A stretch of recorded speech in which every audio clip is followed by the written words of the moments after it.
how to embrace your true self. It's Covenant and it's wonderful to have you here. Here are three key points to embracing your true self. Number one would be vulnerability. If you have watched my previous videos on finding yourself and redefining yourself, this is the next step, obviously. And even before I've talked about vulnerability, but now that you've discovered yourself, this is where you put in the work.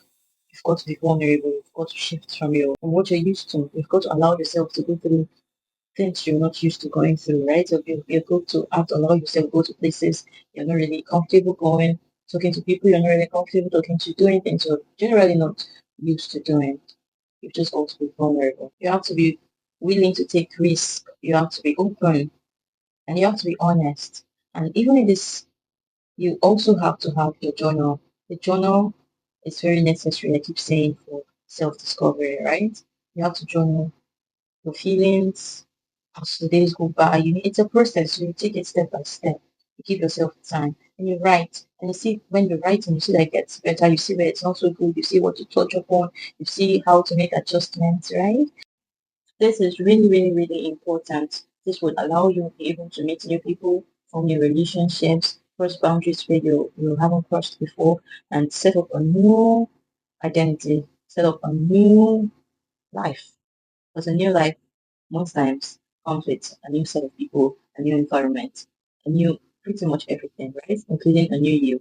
Number two, I would say, is acceptance, self-acceptance. You've got to accept yourself for who you are. Nobody's going to do that, right?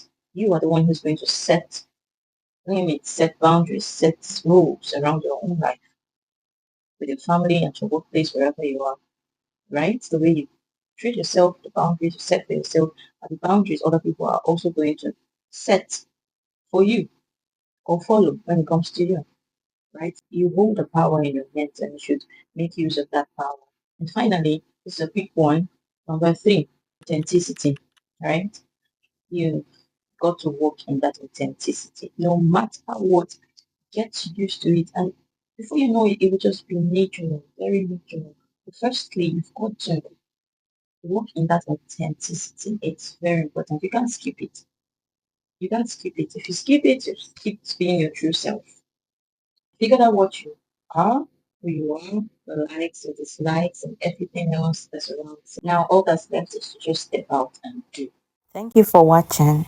See you in the next one.